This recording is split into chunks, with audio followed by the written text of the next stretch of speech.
Barrister Suman ডিম নিয়ে ব্যস্ত আছে না নাই? মানিক্কা বিসি নিয়ে ব্যস্ত, কথা কয় না। সালমান এফ রহমান তার দাড়ি নিয়ে ব্যস্ত, রাখবে না কাটবে, কথা কয় না। আরো আরো অন্যান্য ওলামায়ে কেরাম, গোন কামরুন সেও বলতেছে এই দিন না আর একদিন আছে, তা তোমরা যে দিন করেছিলে সেই দিনও তো তোমাদের এই দিন নিয়ে এসেছে কাছে, ঠিক না বেঠে? গোন কামরুল্লাহ, তারপরে আবু জাহিল্লার নাতিপুতি, আরো অনেক যারা এই দেশে ইসলাম চাই নাই, ইসলামী মূল্যবোধ চাই নাই, আলেম ওলামাদেরকে চাই নাই, তাদেরকে নির্যাতন, নিষ্পেষণ, জেলে ভরা, ফাঁসিতে ঝোলানো, এমনকি দেশ থেকে বিতাড়িত করেছে, বলেন ঠিক না? আজকে কারাগারে যে কান্নাকাটি করো আর পলক বলে একটু দোয়া করি, একটু দোয়া করি, ঠিক না বে ঠিক? তোকে জন্য দোয়া তো আসে না, হাত তুললে দোয়া করলেও দোয়া উল্টো কাজ করে। কি কাজ করে? করে না, করে না, উল্টো কাজ করে। আমার কাছে একবার দোয়া ছিল, এক হাসপাতাল বাগেরহাটে গেছি মুহতারাম, তো বাগেরহাটে গেছি, এখন ওই এক হাসপাতালের কর্তৃপক্ষ এসে 1000 টাকা দিয়েছে, দিয়ে বলছে হুজুর আমার হাসপাতালে যেন বরকতায় দোয়া করে দেন। তো দোয়া করে দিছি, আল্লাহ এলাকায় সব রুগী বানাই দাও, তা না হলে তো হাসপাতালে বরকত হবে কি করে? তো এলাকায় আল্লাহ সব রুগী করে দাও যেন ভালো করে চিকিৎসা নিতে পারে। পরের দিন দেখি আমার পেজে মেসেজ দিয়েছে ঠিকানা tv.press-এ, হুজুর দোয়া করলেন কি আর হইলো ডাকি কেন? বলছে আপনি কাল দোয়া করে গেছেন আর আজকে পুলিশে এসে 1 লাখ টাকা জরিমানা করতে গেছে। তার বললাম দোয়া উল্টো কাজ করিছে। কারণ কি? কারণ হলো আপনারা দেশেন 1000 টাকা, সামনে যারা বসেছিল ওরা 5000 10,000 করে দিয়েছে, তাই দোয়া উল্টো হয়ে যাবে না, কথা কয় না? আল্লাহ কাগের পক্ষ নেবে? যারা বেশি দিয়েছে ওদের পক্ষ নেবে না, নেবে না? বেশি দিয়েছে, তুমি 1000 টাকা দিয়েছ, ওই জন্য দোয়া ঠিক আছে, কি করা যাবে? যাই হোক সম্মানিত ভাইয়েরা আমার, তো ওরা এখন দোয়া চায়, অথচ যখন সুযোগ ছিল তখন সুযোগগুলো কাজে লাগাই নাই, বলেন ঠিক কিনা? কতবার করে বললাম আলেম ওলামাদেরকে নির্যাতন করবেন না, নিষ্পেষণ করবেন না। বয়োবৃদ্ধ খালেদা জিয়া এই মানুষটারে অল্প কয়টা টাকার নামে দুর্নীতির মামলা দিয়ে কারারুদ্ধ রেখেছিল না? রাখে নাই? কারারুদ্ধ রেখেছে, বিদেশে চিকিৎসার জন্য যাওয়ার দরকার, তার বিদেশেও চিকিৎসা নিতে যেতে দেয়, কথা কয় না? দিয়েছে না? চিকিৎসা নিতে যেতে দেয় নাই। শুধু তাই নয়, আলেম ওলামাদের হাতে হাত করা, পায়ে ডান্ডা বেড়ি এমন ভাবে পরিয়েছে, পালানো তো দূরের কথা, নিজেরা ঠিক মতো হাঁটতেও পারে না। তাদের রিমান্ডে নিয়ে এমন নির্যাতন করা হয়েছে যে রিমান্ড থেকে যখন বের হয়েছে হাঁটার মতো শক্তিও ছিল, হাঁটার মতো শক্তি ছিল আলেম ওলামাদের? ছিল না। মামুনুল হক বাংলার বাঘ টাইগার, তার সাইজটা যেমন উঁচু লম্বা, দেখেছেন কিনা জানি না, সরাসরি যারা দেখেছেন তারা জানেন আহারে কেমন বড় মানুষ, অনেক সুঠাম দেহের অধিকারী। আমার মাহফিলে নিয়ে এসেছিলাম গত 27 অক্টোবর, এসেছিলেন আমাদের মাহফিলে। আমার মাহফিলের প্রধান বক্তা উনি ছিলেন। ঠিকানা তানজিমুল কোরআন ক্যাডেট মাদ্রাসা বলে আমি একটা মাদ্রাসা করেছি, সেই মাদ্রাসার উদ্বোধন উপলক্ষে উনি ছিলেন প্রধান বক্তা। বিশেষ বক্তা ছিলেন আমির হামজা এবং তৃতীয়তম ছিলেন আমাদের মাওলানা দেলোয়ার হুসাইন সাইদি রাহিমাহুল্লাহর সন্তান আলহাজ শামীম সাইদি সাহেব, এরপরে আরো অন্যান্য ওলামায়ে কেরাম। তাহলে বোঝেন কেমন মাহফিল। এই মাহফিলে নিয়ে এসেছিলাম, যেমন উঁচু তেমন, যেমন লম্বা তেমন আড়ে। অনেকেই বলে যেমন লম্বায় তেমন আড়ে।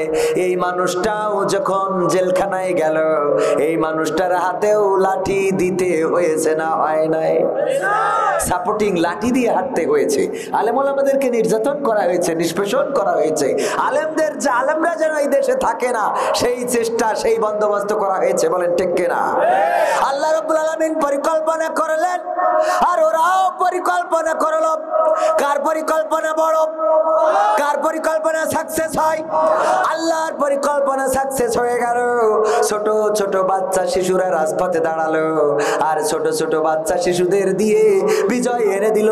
যেমন আব্রাহার থেকে আল্লাহ কাবা ঘরটাকে রক্ষা করেছিল, বলেন ঠিক কিনা?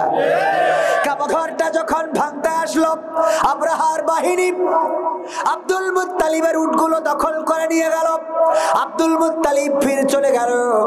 আব্রাহার তাবুতে যেয়ে বলল, আব্রাহা তোমার সৈন্যবাহিনী আমার উট দখল করে এনেছে। আব্রাহা বলল, আব্দুল মুত্তালিব, আমি শুনেছি এই কাবা ঘর তুমি দেখাশোনা করো, এই কাবা ঘর রক্ষণাবেক্ষণের দায়িত্ব নাকি তোমার, তুমি নাকি কাবা ঘর দেখভাল করো, অথচ তোমার উট আমি দখল করার কারণে আমার কাছে এসে উট ফেরত চাইলা, কিন্তু কাবা ঘর নিয়ে একটা কথাও তুমি বললা না। আব্দুল মুত্তালিব কে ছিলেন? রাসূলের দাদা। তখন রাসূল জন্মগ্রহণ করে নাই, মায়ের গর্ভে ছিলেন, মা আমিনার গর্ভে ছিলেন, আর মাত্র 50 দিন পরে জন্মগ্রহণ করবেন। কোন বর্ণনায় এসেছে 7 দিন পরে আল্লাহর রাসূল ভূমিষ্ঠ হয়েছিলেন। এই সময়টাই কাবা ঘর ভাঙার জন্য আসলো আব্রাহা। কারণ কি? কারণ সে কাবার বিকল্প আর একটা কাবা বানিয়েছিল। এই কাবার বিকল্প কাবা ইবাদত করার জন্য বলল, যখন মানুষেরা গেল না, বরং তার গির্জায় যে পায়খানা করে আসলো, তখন সে ক্ষিপ্ত হয়ে হাতি নিয়ে আসলো কাবা ঘর ভাঙার জন্য। আব্দুল মুত্তালিবের উটগুলো দখল করে নিয়ে গেল। আব্দুল মুত্তালিব বললেন, আমার উটগুলো ফেরত দাও। আব্রাহা বলল, আব্দুল মুত্তালিব তুমি কাবা ঘর দেখভাল করো, তুমি উটগুলো ফেরত চাইলা, কিন্তু কাবা নিয়ে কোনো কথা বললা না। আব্দুল মুত্তালিব বললেন, ওগো আব্রাহা, তুমি কি জানো না এই উটগুলোর মালিক আমি, আমি মালিক হওয়ার কারণে আমার উট আমি ফেরত নিতে এসেছি, আর কাবার মালিকও হলেন স্বয়ং আল্লাহ। সুবহানাল্লাহ। কাবার মালিক কে? আমি যেমন আমার উটগুলো ছাড়িয়ে নিয়ে যাচ্ছি তোমার সৈন্যবাহিনীর কাছ থেকে, তেমন আল্লাহর যদি প্রয়োজন হয় তাইলে আল্লাহ তার কাবাটা তোমার সৈন্যবাহিনী থেকে রক্ষা করে নেবেন। বলেন সুবহানাল্লাহ। আল্লাহ রক্ষা করেছে না করে নাই? আল্লাহ রক্ষা করলেন কি দিয়ে? আলাম তারা কাইফা ফাআলা রাব্বুকা বিআসহাবিল ফিল। আল্লাহ রাব্বুল আলামিন নবীকে স্মরণ করিয়ে দিয়ে বললেন, ওগো নবী, আপনি কি দেখেননি আমি হস্তি বাহিনীর সাথে কেমন আচরণ করলাম?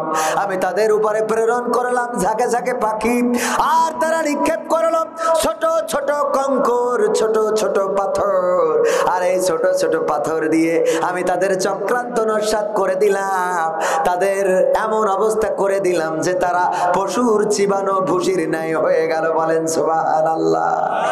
আল্লাহ রক্ষা করেছে না করে নাই? ফিরআউনের হাত থেকে মুসা আলাইহিস সালামের বাহিনীকে রক্ষা করেছে না করে নাই? কেমন করে রক্ষা করলেন? মুসার বাহিনী বলছে, ওগো মুসার সাহাবীরা বলছে, ওগো মুসা, আর বাঁচার কোন রাস্তা রইল না। মুসা আলাইহিস সালাম বললেন, কেন রাস্তা রইল না? কারণ সামনে পানি আর পিছনে ফিরআউনের বাহিনী। ঠিক না ঠিক? সামনে পানি, পিছনে কি? আর আমার বোনেরা বলেছিল সামনে স্বাধীনতা, পিছনে পুলিশ। মনে আছে না নাই? আমার বোনেরা বলল সামনে স্বাধীনতা, পিছনে পুলিশ, সুতরাং স্বাধীনতার দিকে এগিয়ে যাব। যখন এমন দৃঢ় ঈমান থাকে, তখন তাদের বিজয় কেউ ঠেকাতে পারে? কথা কয় না? পারে? পারে নাই সেই বিজয় ঠেকাতে। ওগো আমার ভাইয়েরা, মুসা আলাইহিস সালামের বাহিনী, মুসা আলাইহিস সালামের সাহাবীরা ভেঙে পড়লো, বলল, মুসা আমাদের বিপদে ফেলে দিলে। কিন্তু মুসা আলাইহিস সালাম ভেঙে পড়লেন না, কারণ তিনি জানতেন অভিভাবক হিসাবে আছেন কি? অভিভাবক হিসাবে আছেন কে? আল্লাহর চেয়ে উত্তম অভিভাবক কি আর কেউ হতে পারে? আল্লাহকে যারা অভিভাবক মেনেছে, তারা ফাঁসির কাষ্টে হাসতে হাসতে গিয়েছে, জেলখানায় হাসতে হাসতে গিয়েছে, রিমান্ডেও হাসতে হাসতে গিয়েছে, বরং তারা জানে আমাদের সব জায়গায় অভিভাবক কি। আর যারা আল্লাহকে অভিভাবক মানে না, তারা তাড়াতাড়ি করে হেলিকপ্টার নিয়ে কোথায় গিয়েছে? দাদার দেশে। কোথায়? কারণ অভিভাবক হিসাবে যারা আল্লাহকে মানে, আল্লাহ বাংলাদেশে আছে না নাই? কিন্তু দাদাকে যারা অভিভাবক মানে, দাদা কি বাংলাদেশে আছে? কথা কয় না? আছে। দাদা বাংলাদেশে নাই। ওগো আমার ভাইরা, কষ্ট হচ্ছে নাকি? শেষ করে কি দেব না? আর একটু শোনাবো, আর একটু সামনে যাব, শুনবেন? থাকবেন? কতক্ষণ থাকবেন? সারা রাত? আপনারা থাকেন, আমি চলে যাব। আপনারা থাকবেন। সারা রাত থাকতে চাইলে আমি আপনাদের জোর করবো কেন? আপনাদের জোর করবো কেন? সারা রাত যে যা থাকতে চান থাকবেন। আজকালকের ছেলেরা বই নিয়ে আর বসে না, ও বাবা গুগলে সার্চ করিয়া পড়ি। ঠিক না বেঠে? ওরে একালের মেয়েরা কোরআন হাদিস ধরে না, আমার দিনাজপুরের মা বোনেরা এখন কোরআন হাদিস পড়ে না। ও আল্লাহ, টিকটকে ভিডিও ওরা করে তো নাকি দিনাজপুরে করে না? এনেও করে। করে মানে কি বলবো বলবো? থাকবেন? যেই কথা বলছিলাম, অভিভাবক যদি আল্লাহকে মানেন, শীতের রাত উজু করতে থরথর করে কাঁপুনি দেয়, হঠাৎ করে সান্ত্বনা হলো আমার রবের সন্তুষ্টির জন্য আমি উজু করছি, বলেন শীত কি আর থাকে? কম্বল থেকে বেরোতে মন চায় না, শয়তান বলে আর একটু ঘুমা, আর একটু পরে যাস, ঠিক না ঠিক? শয়তান বলে আর একটু ঘুমা। শয়তানের ধৈর্য, এত ধৈর্য, আমি আমার যারা ছাত্র আছে তাদেরকে বলি, শোনো, তোমাদের ধৈর্যটা হতে হবে শয়তানের মতো, আর সাহসটা হতে হবে মশার মতো। ধৈর্য হতে হবে কার মতো? কার মতো? ধৈর্য শয়তানের মতো। কেমন শয়তানের মতো? যদি আমার ভাই কাউকে নামাজের জন্য দাওয়াত দেয়, একদিন দিল, 2 দিন দিল, 3 দিন দিল, 5 দিন দিল, 10 দিন দিল, এরপরেও যদি মসজিদে আসে না, বলেন উনি আর কি দাওয়াত দেবে? দূর হ, তুই যা নামে যা, ঠিক না ঠিক? বরং যদি পরে মসজিদে আসে, রাগ দেখাবে, তুই আইসি কি করতি?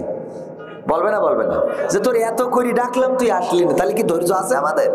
আর শয়তান দেখেন, একেবারে আপনার শিশুকাল থেকে বৃদ্ধকাল পর্যন্ত আপনার পিছনে লেগে আছে যেন আপনি নামাজ না পড়েন। একদিনও ছেড়ে যায় নাই, ঠিক না ঠিক? একদিনও ছেড়ে যায় নাই, শয়তান লেগে আছে যেন নামাজ না পড়েন, যেন কোরআন না পড়েন, যেন কোরআন না শোনেন। শয়তান এমনকি মৃত্যুর আগ পর্যন্ত চেষ্টা করে যে ওর কি করে আমার প্রস্রাব খাওয়ানো যায়, ঠিক না ঠিক? তাহলে ওর ধৈর্য আছে না নাই? এমন তো হয়নি আমার ভাইজান নামাজ পড়া শুরু করেছে, শয়তান 3 দিন 4 দিন ধরে ধোঁকা দিলে, কিন্তু কাজ হয়নি বলে শয়তান বলছে যা তুই নামাজ পড়ি বেড়া, আমি আর তোর ধোঁকা দেবো না। বলে এই কথা? কোনোদিন বলে নাই। তার মানে ধৈর্য কার? শয়তানের। আর সাহস বেশি কার? মশার। কেমন সাহস? আপনার একটা থাপ্পড়ে সে মারা যাবে এটা জানে, তারপরেও কানের কাছে এসে বলে, মকসেদ কি খবর, ঘুমাইছিস না জেগে? ঠিক না বেটি? মকসেদ জেগে আসো নাকি ঘুমাইছো? এই কথা বলে তারপরে আপনার রক্তটা চুষে নেয়। এর মতো সাহসী প্রাণী আমি আজ একটাও পাইনি। এবং আরো একদিক থেকে সাহস দেখেন, আমাদের চিড়িয়াখানায় উল্লুক, ভাল্লুক, বাঘ, সিংহ সবকিছু আছে না? যত হিংস্র প্রাণী আছে সব জেলখানায় আমরা খাঁচা বানায় ভরে রাখিছি না রাখি নাই? কিন্তু মশা এত ভীতিকর প্রাণী যে আমরা ওদেরকে সব খাঁচায় ভরলাম, আর মশার ভয়ে আমরা নিজেরা খাঁচার মধ্যে ঢুকি, ঠিক না বেটে? মশার ভয়ে আমরা খাঁচার মধ্যে। সাহস আছে না নাই? ওগো আমার ভাইয়েরা, আমি আলোচনা করব সূরা তাহার 55 নম্বর আয়াতে কারিমা তেলাওয়াত করেছি, মিন্নাহা খালাকনাকুম ওয়া ফিহা নুঈদুকুম ওয়া মিনহা নুখরিজুকুম তারাতান উখরা। এই আয়াতটা আমাদের মুখস্থ আছে না নাই? আমরা এই আয়াতটা পড়ি কোথায়? অথচ আমরা এই ভুলটা করি। এই আয়াত কবরে পড়ার জন্য নাজিল হয় নাই, এই আয়াত কবরবাসীদের শোনানোর জন্য নাজিল হয় নাই। এই আয়াতটা আর কবরের কাছে পড়া লাগবে না। কোন জায়গায় পড়া লাগবে ওইটা আজকে যশোরতে আইছি শিখাই রেখে যাবো, শিখবেন? শিখবেন? কারণ আমরা যদি ভুল করি তার মাসুল আছে না নাই? শেখ হাসিনাকে কত করে সাবধান করলাম, বাড়াবাড়ি ভালো, কিন্তু এত বাড়াবাড়ি ভালো না। কথা শুনলো না। এমনকি তার নেতা নেত্রীরাও বলেছে যে আমাদের কথা শোনে নাই। এই জন্যই নেতারা তাও অন্তত বর্ডারে বিসি ফাটাইলেও এই সে দেশে রয়েছে, কিন্তু উনি দেশে থাকতে পারে না, ঠিক না বেটে? কারণ বাড়াবাড়ি সীমা অতিক্রম করেছে, ঠিক না বেটে?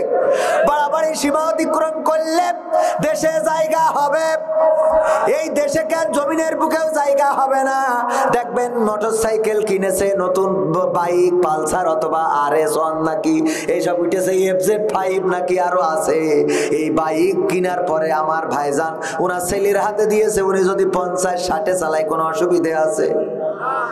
কিন্তু যদি ও করে গিয়ার দেয় এই রাস্তায় যদি 300 তোলে, হয় পাতালে নাই কানে হাসপাতালে, হয় পাতালে না হয় এই ছাড়া আর কোথাও পাওয়া যাবে? কবির বিন সামাদ এক্সকরলাম, এই যে রাস্তা 50-60-এও চালানো যায় না, ওই গাড়ি যদি এখন 120-এ চালাই, বলেন দেখি আমার পাতালে না হাসপাতালে পাওয়া যাবে? এই দুই জায়গার কোনো এক জায়গায় পাওয়া যাবে, হয় পাতালে চলে যাব, না হয় হাসপাতালে চলে যাব। তেমনি সীমা অতিক্রম যারা করে, মোটরসাইকেলেও দেখবেন, গাড়িতে দেখবেন মিটার 80 পর্যন্ত সবুজ অথবা 60 পর্যন্ত সবুজ, তারপরে হলুদ, তারপরে লাল আছে না নাই? যে লাল ওই জায়গায় দেখাই দিলে যে হাসিনা, এই লালে জন্য মিটার তুলে না তালি বলো দেশে জায়গা হবে না। ঠিক না বেঠে? মিটার কনে তুলিল? লালে তুলে ফেলিছে। কনে তুলেছে? লালে তুলে ফেলেছে। এই জন্য দেশে জায়গা হয়, আবার বলে চট করে ঢুকে পড়বো, পালাবো না। হ্যাঁ ভাইরা আমার, আলোচনা করব পবিত্র কোরআনের সূরা তাহার 55 নম্বর আয়াত। এই আয়াতটা আমরা কবরে যে পড়ি, কিন্তু আয়াতটা কবরের জন্য নাজিল হয় নাই। কবরে যে আমরা সতর্ক করি, সাবধান করি, কবরবাসীকে বলি মিনহা খলাকনাকুম ওয়া ফিহা নুঈদুকুম ওয়া মিনহা নুখরিজুকুম তারাতান উখরা। ওগো কবরবাসী, এই ওগো কবরবাসী শুনে নাও, এই মাটি থেকে তোমাকে জীবন বানানো হয়েছে, আবার এই মাটিতে তোমাকে ঢুকানো হলো, আবার একদিন এই মাটি থেকে তোমাকে জীবন্ত করে ওঠানো হবে। বলেন দেখি ওই কবরবাসীর যদি 100 বার এই কথা বলেন, তাও ও কি আর হেদায়েতের পথে চলতে পারবে? চলতে পারবে? তাহলে ওর বলি লাভ কি?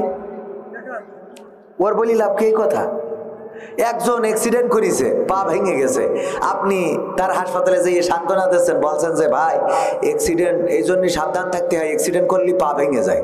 তো ভেঙে তো গেছে, আবার পা ভেঙে যায় আবার কি? কথা কয় না? অ্যাক্সিডেন্ট করলে পা ভেঙে যায়, ও তো ভেঙেই ফেলাইছে, আবার নতুন করে কি ভূষণান আপনি। এই জন্য মরা মানুষকে যখন বলি মিনহা খলাকনাকুম ওয়া ফিহা নুঈদুকুম ওয়া মিনহা নুখরিজুকুম তারাতান উখরা, ওই মৃত মানুষটা যদি কাফন থেকে হাতটা বের করতে পারতো, তাহলে থাপ্পড় বসাই দিত। এই বিয়াদব, আমার তো খেলা ফাইনাল, আমার তো খেলা আজকে শুরু। আমি তো মরে গেছি, মাটিতে বানাইলো, মাটিতে ঢুকাচ্ছিস, আবার মাটিতে উঠাবে, এ তো আমার বোঝা শেষ, আজকে আমার খেলা শুরু হয়ে গেল। বরং তুই সাবধান হ। ঠিক না বে ঠিক? তুই কি হ? সাবধান হ। এই আয়াতটা এসেছে ফেরাউনের জামানায়, আল্লাহর নবী মুসার কাছে আল্লাহ এই আয়াতটা প্রথমে পাঠিয়েছিলেন। আল্লাহ রাব্বুল আলামিন বললেন, মুসা যাও ফেরাউনকে সাবধান করো, সতর্ক করো, বলো তুমি বর্ডার ক্রস করে না, তুমি সীমানা ক্রস করে না, ওই মিটারের কাটা লাল দাগে তুলে ফেলে না। কথা কয় না? লাল দাগে তুলে ফেলে না। মুসা বলছে, ওগো আল্লাহ, যদি ফেরাউন আমার কথা না শোনে তাইলে কি করব? আল্লাহ রাব্বুল আলামিন বললেন, তারে নরম করে সুন্দর করে বুঝাবা, মিনহা খলাকনাকুম ওয়া ফিহা নুঈদুকুম ওয়া মিনহা নুখরিজুকুম তারাতান উখরা। কোথায় নাজিল হয়েছে বোঝা গেছে? কার কাছে? মুসা আলাইহিস সালামের বলছে ফিরাউনে শোনাও, আর আমরা শোনাই কার? মরা মানসির। এই আয়াত প্রথমে শোনানোর কথাই বাংলাদেশে কার? শেখ হাসিনার। বোঝা গেছে? মিনহা খলাকনাকুম ওয়া ফিহা নুঈদুকুম ওয়া মিনহা নুখরিজুকুম তারাতান উখরা।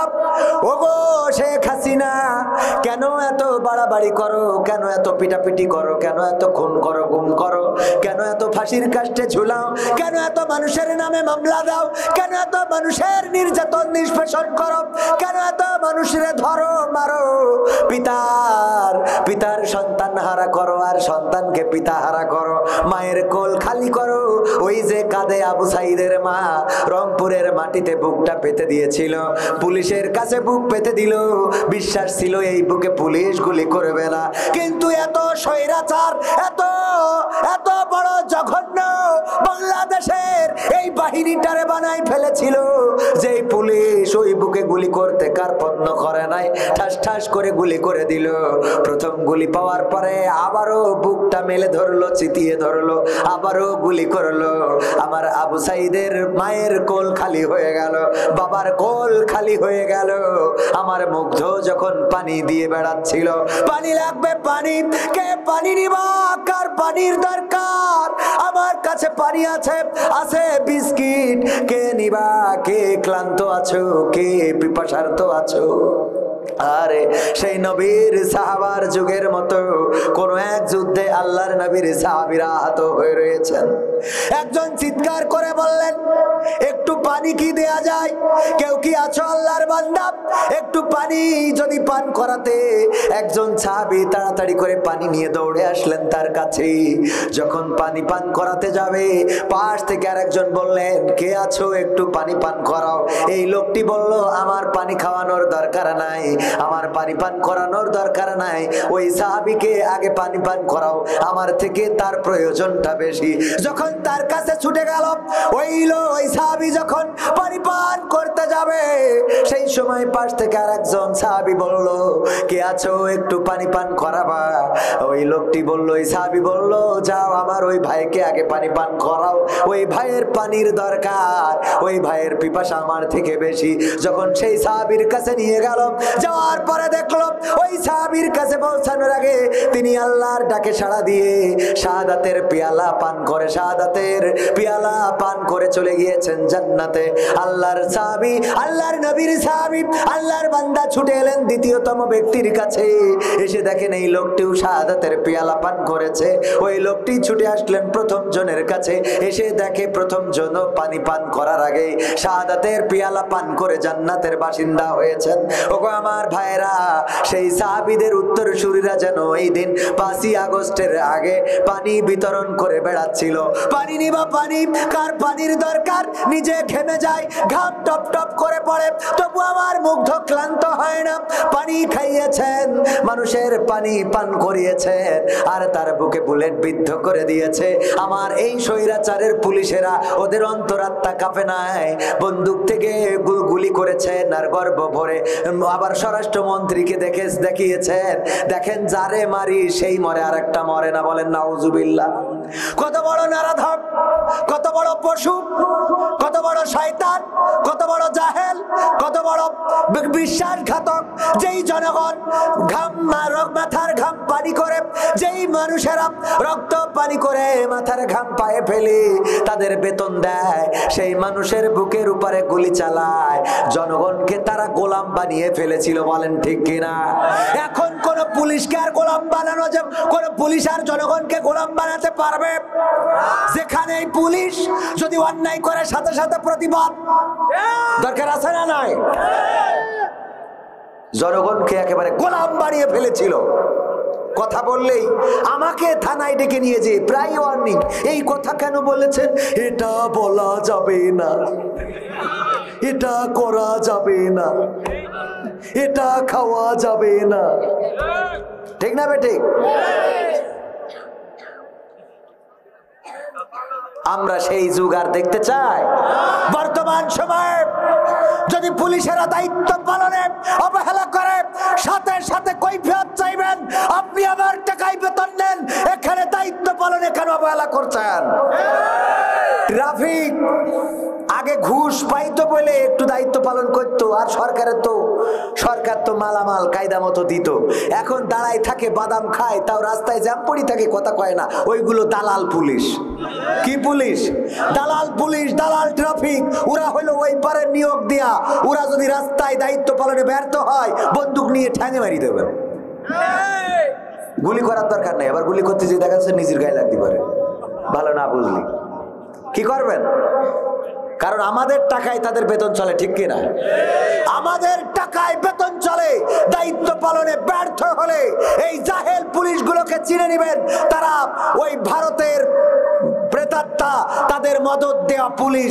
সুতরাং এই পুলিশগুলো বাংলাদেশে তাদের চাকরি করার কোনো অধিকার নাই।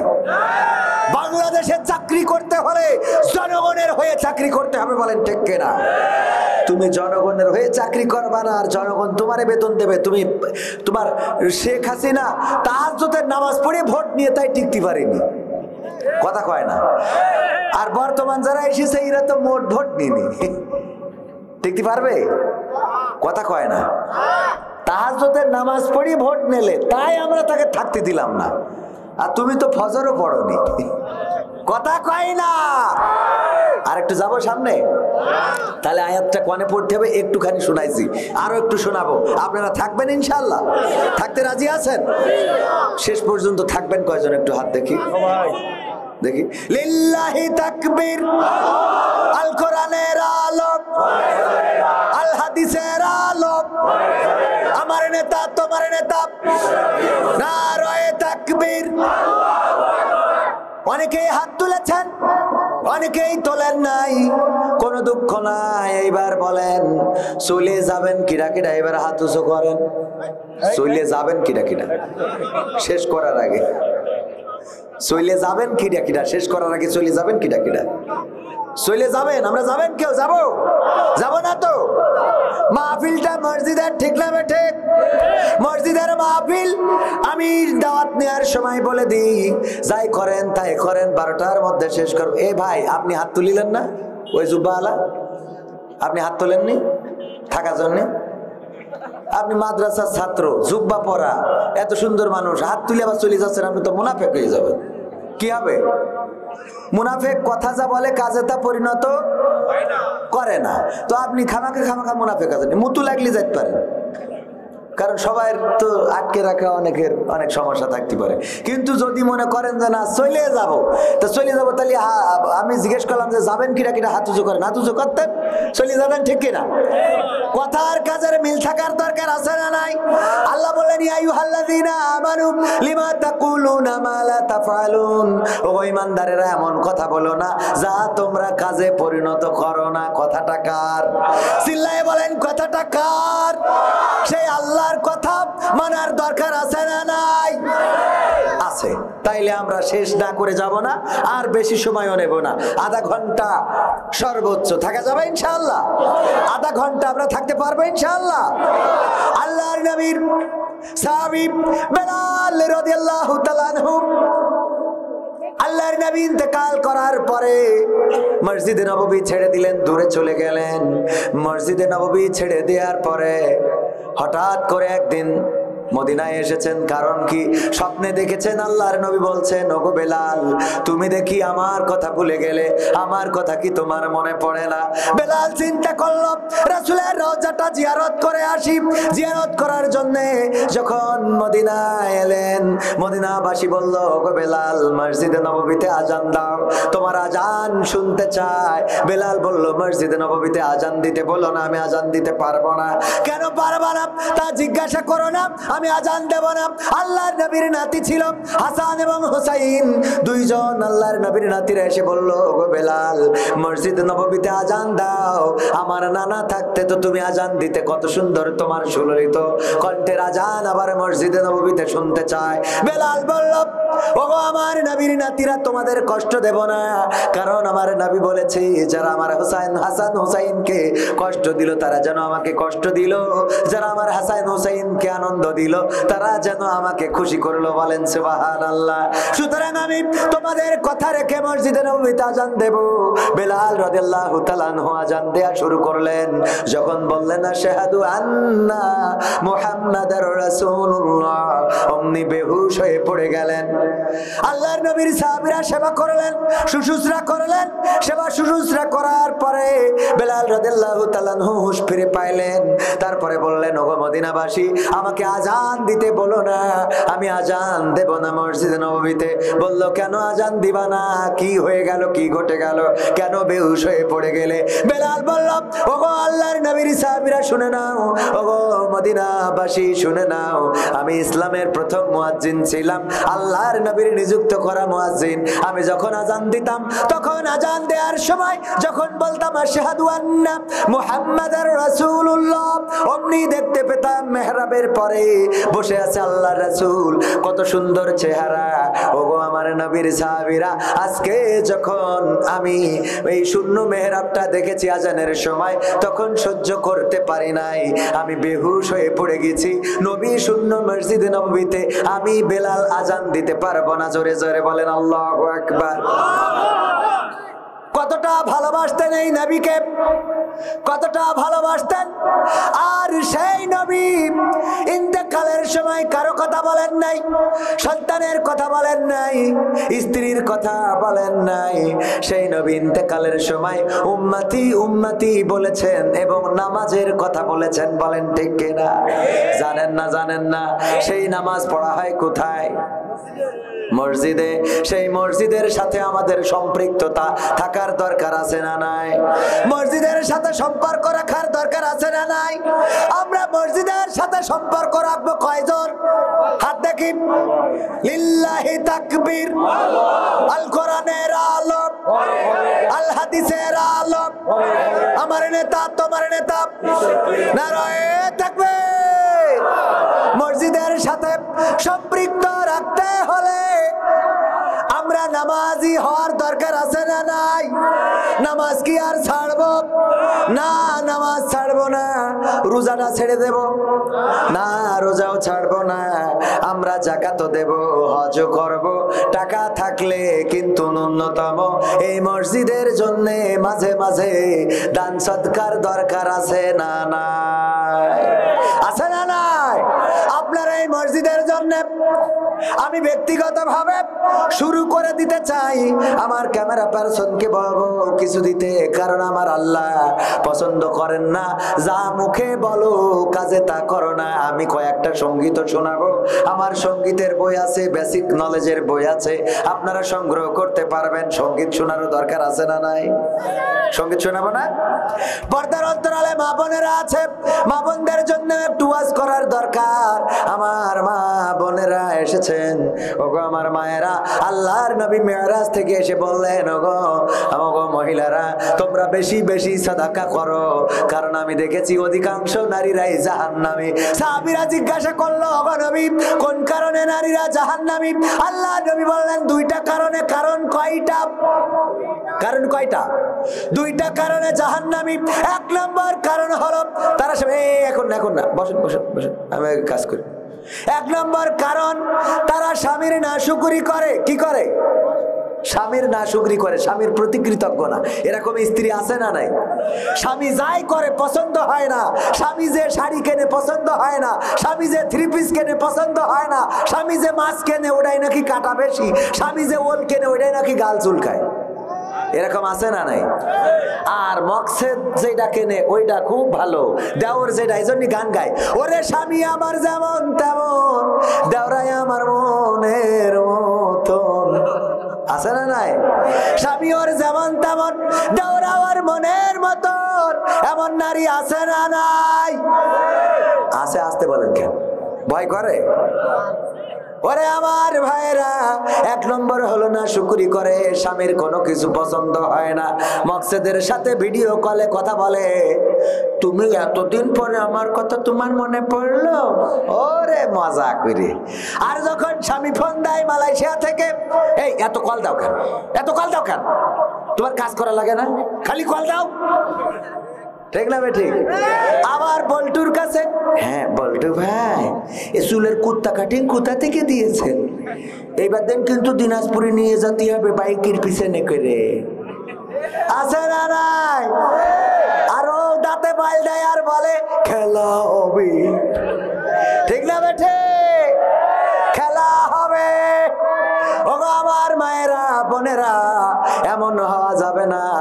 এক হুজুর আমার ভাইয়ের মতো বুদ্ধি করেছে, একবার স্ত্রী সব সময় যায় আনে, ওর পছন্দ হয় না, কিন্তু পাশের বাড়ি দেওররা, পাতানো দেওররা, খালাইতো দেওররা, ওরা যা আনে ওর পছন্দ হয়। এই জন্য বুদ্ধি করে দিনাজপুর থেকে একটা শাড়ি কিনেছে, খুব সুন্দর একটা শাড়ি। কেনার পরে এসে ডাইনিং টেবিলের উপরে রেখেছে, রাখার পরে স্ত্রীর বলছে, স্ত্রী রাতের খাবারটা দাও, খুব ক্ষুধা লেগেছে। স্ত্রী খাবার দেয় আর ডাইনিং টেবিলে ওই শাড়ির দিকে খালি চোখ যায়, শাড়িটা কার, শাড়িটা শাড়িটা কার, ঠিক না ঠিক? নারীদের খালি ওদের উসখুস মন যে কি হচ্ছে কি ঘটছে, কোনো বাড়ি যদি কোনো চিল্লানো শুরু হয় ও ভাত খাইলে ঠিক আগে হাঁটা দেবে, কি হচ্ছে দেখে আসছে আগে, ঠিক না ঠিক? তারপরে ছোট্ট ঘটনা এমন ভাবে উপস্থাপন, অবু শুনেছিস কি হয়েছে? আল্লাহ এখনো শুনিসনি? না তো কি হয়েছে? আল্লাহ ওই মকসেদের মার জুতো ছিঁড়ে গেছে। মকসেদের মা জুতো ছিঁড়ে গেছে, তাই এমন ভাবে বললো মনে হইলো যে ডোনাল্ড ট্রাম্প আবার ক্ষমতায়। ও না, ডোনাল্ড ট্রাম্প তো এখন ক্ষমতায়, ঠিক না? যাই হোক, এখন ভাইয়েরা আমার তো বুদ্ধি করে উনি কি করিস, শাড়ি দিনাজপুর থেকে কিনে এনে ডাইনিং টেবিলে রেখেছে। স্ত্রী বলছে, স্ত্রী খাতি দাও খাতি দাও, খাতি দিয়েছে, খালি শাড়ির দিকে চোখ যাচ্ছে বারবার যে শাড়িটা আসলে কার।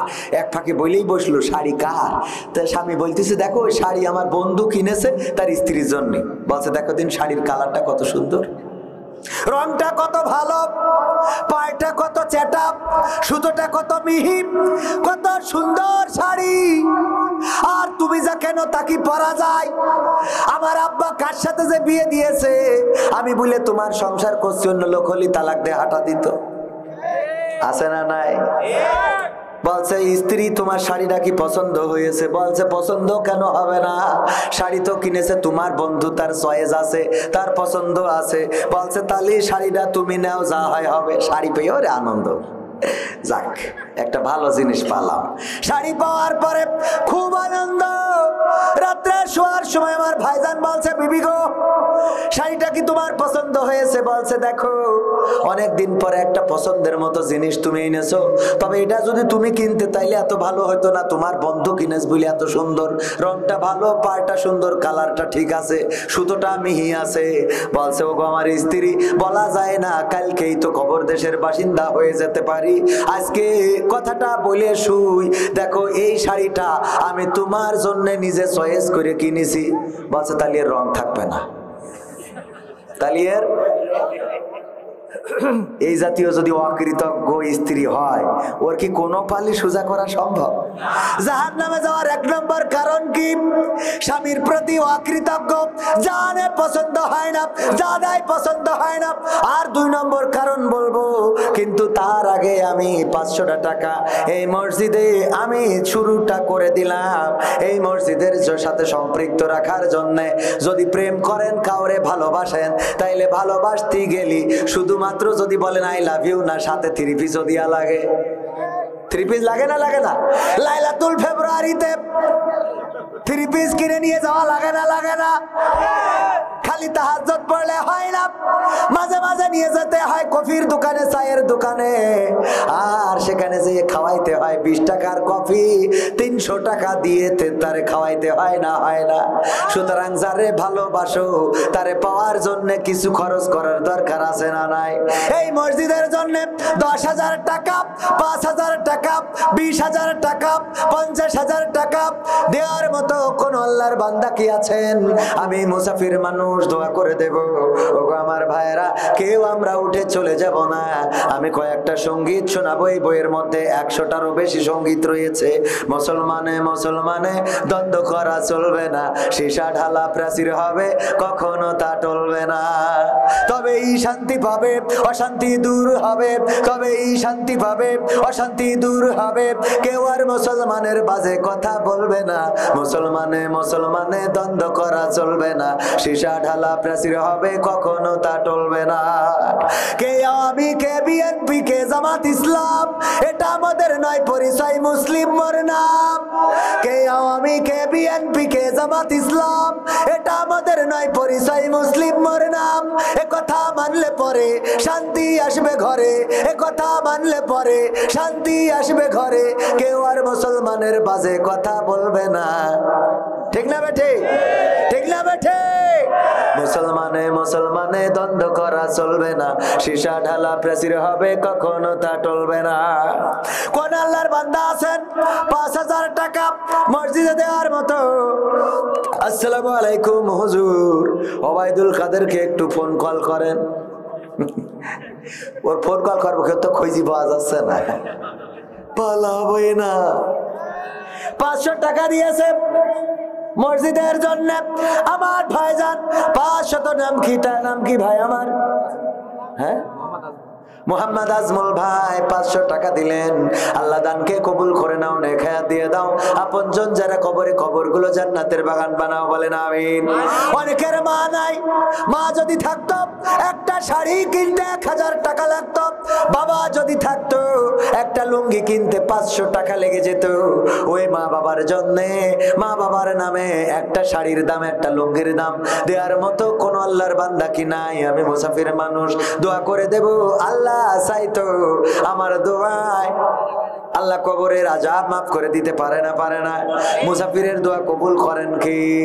আমার দোয়া যদি কবুল না হয়, এখানে অনেক আল্লাহর বান্দা আছেন, অনেক পরহেজগার আছেন, মাদ্রাসার মুহতামিম আছেন, উলামায়ে কেরাম। ওগো আমার ভাইয়েরা, 5000, 10000, 15000 টাকা দেওয়ার মতো 1000, 2000 কোন আল্লাহর বান্দা আছেন? 10 জন মানুষ অন্তত নাম লিখাই দেন। আল্লাহর ঘরের জন্য 2000 করে টাকা দিবেন, এমন 10 জন মানুষ কি পাওয়া যাবে?